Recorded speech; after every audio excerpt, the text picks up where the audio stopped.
अस्सलाम वालेकुम everyone, hope so you all are fine and doing great. आज की हमारी वीडियो पोस्ट मॉडर्न एज से रिलेटेड है, जिसमें हम एक post modern writer Gayatri Spivak के एक work can the subaltern speak को डिस्कस करेंगे। गायत्री स्पिवक एक इंडियन लिटरेरी फेमिनिस्ट क्रिटिक और पोस्ट कॉलोनियल इंटेलेक्चुअल हैं, और उनका ये जो ऐसे है कैन द सबाल्टर्न स्पीक, ये most important and most famous consider किया जाता है इन पोस्ट मॉडर्निज्म। गायत्री स्पिवक का ये जो ऐसे है कैन द सबाल्टर्न स्पीक, इसमें राइटर एड्रेस करती हैं वेमेन की कंस्ट्रक्शन को, कि हमारी सोसाइटी के अंदर वेमेन को इस वे में कंस्ट्रक्ट किया जाता है कि वो एब्सेंट और साइलेंट कंसिडर करें खुद को। यानी कि जो वेमेन की अपब्रिंगिंग है, जो उनका ब्रॉटअप है हमारी सोसाइटी के अंदर, वही उनको मार्जिनलाइज्ड एंटिटी बनाता है। यहाँ पे गायत्री स्पिवक कहती हैं कि वेमेन को बचपन से ही सिखाया जाता है कि आपने किसी किस्म का कोई माइंडसेट क्रिएट नहीं करना, अपना आपने कोई ओपिनियन होल्ड नहीं करना किसी मैटर के ऊपर, आपने किसी किस्म की कोई आइडियोलॉजिकल पॉइंट ऑफ व्यू नहीं बनाने अपने। यानी कि उनको बचपन से ही सब्जेक्टिव अप्रोच दे दी जाती है, उनकी वो ऑब्जेक्टिव अप्रोच उनसे छीन ली जाती है। बचपन से ही उनको साइंटिफिक फैक्ट्स के ऊपर बात करने से रोक दिया जाता है, ताकि वो अपने आप को स्ट्रॉन्ग एंटिटी ना बना ले सोसाइटी के अंदर। गायत्री स्पिवक कहती हैं कि जो विमेन है उनके ऊपर बहुत ज्यादा ऑपरेशन होता है, और उनकी जो कंस्ट्रक्शन है, जो उनका ब्रॉटअप है, वही उनको वीक बना देता है, जिसकी वजह से वो हमारी सोसाइटी में इक्वलिटी गेन नहीं कर सकती। ये जो टर्म है सबल्टन, बेसिकली ये टर्म दी थी गायत्री स्पिवक ने किससे इन्फ्लुएंस होके, एक इटालियन थिंकर एंटोनियो ग्रामशी से। एंटोनियो ग्रामशी ने एक वर्क लिखा था हेजीमनी। हेजीमनी का मतलब होता है डोमिनेंसी। एंटोनियो ग्रामशी ने किस कॉन्टेक्स्ट में बात की थी? मार्क्सिज्म के कॉन्टेक्स्ट में। यानी कि एंटोनियो ग्रामशी ने कहा था कि भाई जो कैपिटलिस्ट क्लास है, जो अपर क्लास है, जो इलीट क्लास है, यानी कि जो अमीर लोग हैं, उनके पास कॉन्टेक्स्ट है, उनके पास एक बाउंड्री है। उन्होंने अपनी हेजीमनी क्रिएट कर रखी है, अपनी डोमिनेंस क्रिएट कर रखी है लोअर क्लास के ऊपर।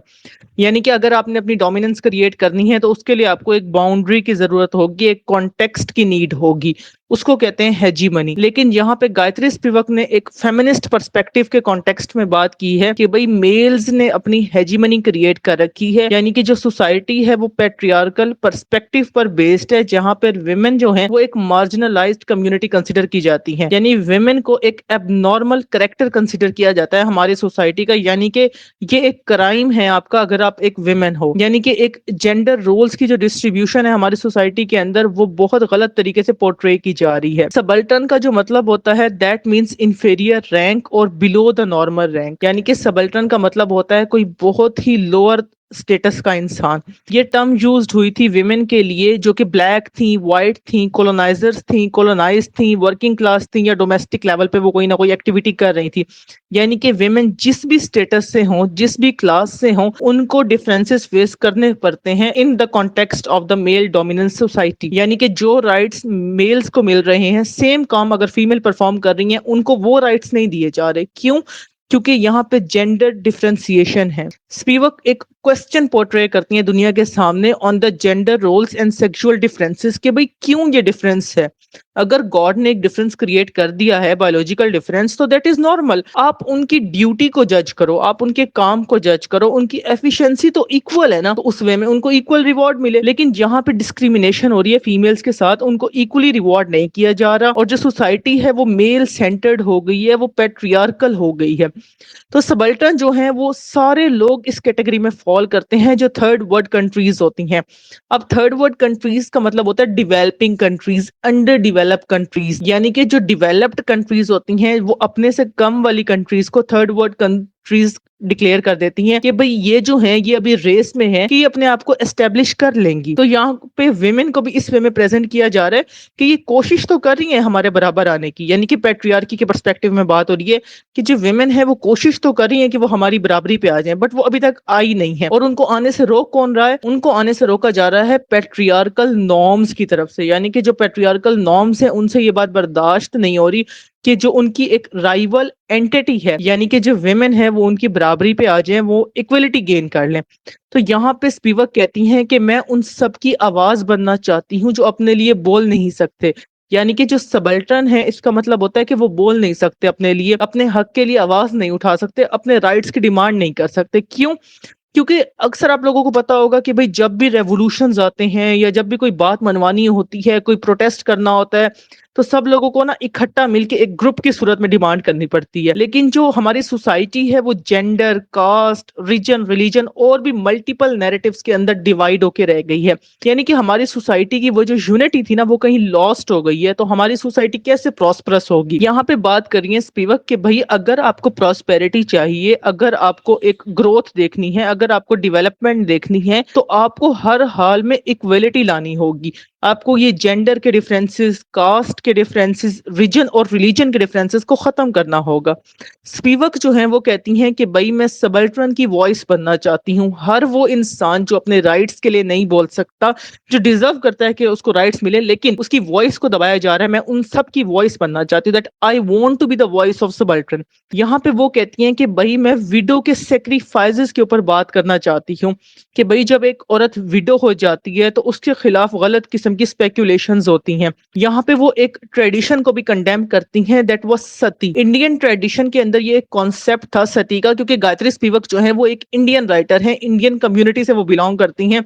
तो उस कम्युनिटी के अंदर जो विमेन राइट की वायोलेशन हो रही थी, जो एक विमेन के साथ वायलेंस और ब्रूटैलिटी इंपोज की जा रही थी उनके ऊपर, कि भाई जब एक विमेन की हस्बैंड की डेथ हो जाती थी तो उस वुमेन को उसी हस्बैंड के साथ ही जला दिया जाता था। तो यहाँ पे स्पिवक कहती हैं कि भाई ये जो सती की रस्म है मैं इसको कंडेम करती हूँ, ऐसा नहीं होना चाहिए, ये गलत है। यहाँ पे जो एक नॉन ह्यूमन बिहेवियर किया जा रहा है वुमेन के साथ वो किसी स्टेज पर भी टॉलरेटेबल नहीं है। वो कहती हैं कि ये जो ब्रिटिशर्स हैं जिनको हम इतना सिविलाइज्ड समझते हैं, जिनसे हम इतना इन्फ्लुएंस होते हैं, इतना इम्प्रेस होते हैं, उन्होंने आके सती की रस्म को आउटलॉड किया था। आउटलॉड का मतलब है इसको कानून के अगेंस्ट समझा था। यानी कि जब ब्रिटिशर्स आए थे एज कोलोनाइजर और उन्होंने सब कॉन्टिनेंट को कोलोनाइज्ड किया था 47 से पहले, तो 1947 से पहले उस टाइम में इंडिया में क्या होता था कि सती की रस्म मोस्ट फेमस थी। सती की जो ये प्रैक्टिस है कि भाई जब किसी मेल की डेथ हो जाती थी तो उसकी जो वाइफ होती थी उसको उस मेल के साथ ही जला दिया जाता था, बर्न आउट कर दिया जाता था। तो ये जो रस्म थी ना, अंग्रेज जब आए यहाँ पे सब कॉन्टिनेंट में तो उन्होंने इस रस्म को खत्म कर दिया और उन्होंने कहा कि नहीं, ये फीमेल्स के साथ गलत हो रहा है, ये एक नॉन ह्यूमन बिहेवियर है, ये नहीं होना चाहिए। इस तरह की जो एक एंटी ह्यूमैनिटी प्रैक्टिसेस थी ना सोसाइटी के अंदर, अंग्रेजों ने आके इसको खत्म कर दिया था। अब जब अंग्रेजों ने आके इस तरह की प्रैक्टिसेस को खत्म किया तो कहीं ना कहीं ये जो उनके गुड मेयर्स थे, ये जो उनके पॉजिटिव स्टेप्स थे, उन्होंने इस वजह से इंडिया के अंदर अपनी पोजीशन बहुत स्ट्रांग कर ली थी। सब कॉन्टिनेंट के अंदर लोग फैन बन गए थे अंग्रेजों के, उनको सिविलाइज समझने लग गए थे कि भाई ये तो हमारे फायदे की बात कर रहे हैं। ब्रिटिशर्स की एक मोस्ट इंपॉर्टेंट स्टेटमेंट यहाँ पे स्पिवक कोट करती हैं कि व्हाइट मैन का क्या स्टांस था, कि white man saved brown women from brown man. यानी कि व्हाइट मैन ने किसकी जान बचाई है? ब्राउन वेमेन की। और किससे बचाई है? ब्राउन मैन से। यानी कि जो ब्राउन मैन है, जो कॉमन मैन है उस लोकल कम्युनिटी का, इंडिया का, वो ऑपरेशन कर रहा था, वो ब्रूटैलिटीज इंपोज कर रहा था, वो वायलेंस कर रहा था किसके ऊपर? ब्राउन वुमेन के ऊपर, यानी कि अपनी ही लोकल कम्युनिटी के वुमेन के ऊपर। और बचाने वाला कौन है? प्रोटेक्टर कौन है? वो है व्हाइट मैन। तो यहाँ पे व्हाइट मैन को इतना पॉजिटिवली पोर्ट्रे किया गया है कि भाई वो कोई डिवाइन क्रिएचर है जिसने आके हमें बचा लिया, हमें एक नई जिंदगी दे दी, हमें ऑपरेशन से निकाल दिया, हमें सिविलाइज्ड कर दिया। और ब्राउन मैन जो है उसको यहाँ पे एज ए विलन पोर्ट्रे किया गया है। तो बेसिकली यहाँ पे ये बात की जा रही थी कि ये जो स्टेटमेंट है ना कि white man saved brown women from brown man, तो इससे ये क्लियर हो गया था कि जो इंडियन है वो बारबेरियंस हैं और जो ब्रिटिशर्स हैं वो सिविलाइज्ड हैं। यानी कि जो इंडियंस हैं वो बहुत जालिम हैं, वो बहुत वैशी हैं, उनको कुछ नहीं पता न्यू लाइफस्टाइल का, उनको कुछ नहीं पता क्या सही है क्या गलत है। They have no idea about what is going to be right and what is going to be wrong, कि जो वो कर रहे हैं what are going to be the consequences of that practices. उनको आइडिया ही नहीं है कि हम जो कर रहे हैं उससे आगे क्या होगा, आने वाले 100 साल में हमारी सोसाइटी किस तरह से प्रोग्रेस करेगी जब हमारी प्रैक्टिसेस इतनी गलत है। जो इंडियंस हैं वो बारबेरियंस कंसीडर किए जा रहे थे दुनिया के सामने, और जो ब्रिटिशर्स हैं क्योंकि उन्होंने इस तरह की रॉन्ग प्रैक्टिसेस को खत्म कर दिया था तो दुनिया जो है वो उनको सिविलाइज्ड समझती थी। यहाँ पे स्पिवक कहती हैं कि जो ऑप्रेस्ड हैं उनको खामोश करवा दिया जाता है। यानी कि एक तो जुल्म हो रहा है आपके ऊपर और ऊपर से आपको उसके खिलाफ आवाज उठाने की भी इजाजत नहीं है। यानी कि जिन विमेन के साथ सती की रस्म परफॉर्म की जाती थी, जो ये सती फेस करती थी अपने ही हस्बैंड के साथ, उनको जला दिया जाता था, जिंदा होती थी वो, तो ऐसे में एक तो उनके साथ ऑपरेशन हो रहा होता था, उनके साथ गलत हो रहा होता था, लेकिन उनको खामोश रहने के लिए एक डिक्लेरेशन दे दिया जाता था कि भाई आपने खामोश रहना, आपने आवाज नहीं उठानी इसके खिलाफ। कि भाई उन्होंने कहा था कि ऑप्रेस्ड और साइलेंस्ड ये एक ही एंटिटी सोसाइटी के दो पर्सपेक्टिव हैं। देन जहाँ पे उन्होंने रिजेक्ट किया था western concept of white man superiority को, यानी कि यहाँ पे स्पिवक ने कहा था कि व्हाइट मैन सुपीरियर नहीं है, ये जो वेस्टर्न मैन हैं, ये जो कोलोनाइजर है, ये जो ब्रिटिशर्स हैं, ये सुपीरियर नहीं है, इन्होंने आके बस ठीक को ठीक कहा है, किसी चीज को ठीक किया तो नहीं है। यानी कि यहाँ पे उन्होंने आके कहा कि भाई अगर सती की रस्म को बैन किया है तो सती की रस्म हमारे ट्रेडिशन का पार्ट तो नहीं है, ये तो हमारी सोसाइटी ने जानबूझ के क्रिएट की ताकि जो पैट्रियार्की है वो और स्ट्रांग हो जाए और वुमेन जो है उनको मार्जिनलाइज कर दिया जाए। तो वो कहती है कि व्हाइट मैन डोमिनेंसी की मैं बात नहीं कर रही, मैं ब्राउन मैन की करेक्शन की बात कर रही हूँ। तो यहाँ पे उन्होंने कहा था कि मैं सबल्ट्रन के लिए एक अलग पार्ट की डिमांड करती हूँ सोसाइटी के अंदर जहां पे वो भी प्रोग्रेस कर सके। तो गायत्री स्पिवक का ये जो वर्क है कैन द सबल्ट्रन स्पीक, क्योंकि स्पिवक खुद सब कॉन्टिनेंट से बिलोंग करती थी, स्पिवक खुद इंडियन कम्युनिटी का पार्ट थी, she was an Indian feminist critic. तो उन्होंने कहीं ना कहीं विमेन के राइट्स की बात की, फेमिनिज्म के अंदर अपना कंट्रीब्यूशन दिया, फीमेल राइट्स की बात की, उन्होंने विमेन की एजुकेशन के ऊपर, उनके ऊपर जो ब्रुटैलिटीज हो रही थी, जो ऑपरेशन हो रहा था, डोमेस्टिक वायलेंस हो रहा था, उनके जो राइट्स, बेसिक ह्यूमन राइट्स उनसे छीने जा रहे थे, जो फंडामेंटल राइट्स उनको नहीं मिल रहे थे, इन सब के ऊपर वर्क्स लिखे हैं। और उनका ये जो वर्क है कैन द सबल्ट्रन स्पीक, ये जो उनकी टर्म है सबल्ट्रन, ये उन्होंने एंटोनियो ग्राम्शी से इन्फ्लुएंस होकर ली है, उनका जो वर्क है हेजिमनी का। लेकिन इसके अंदर क्योंकि एंटोनियो ग्राम्शी ने बात की थी मार्क्सिज्म के पर्सपेक्टिव में कि किस तरीके से जो अपर क्लास है वो लोअर क्लास को एक्सप्लॉइट कर रही है, लेकिन स्पिवक ने किस पर्सपेक्टिव में बात की है कि भाई जो पैट्रियार्की है, वो जो पैट्रियार्कल क्लास है वो women को एक्सप्लॉइट कर रही है।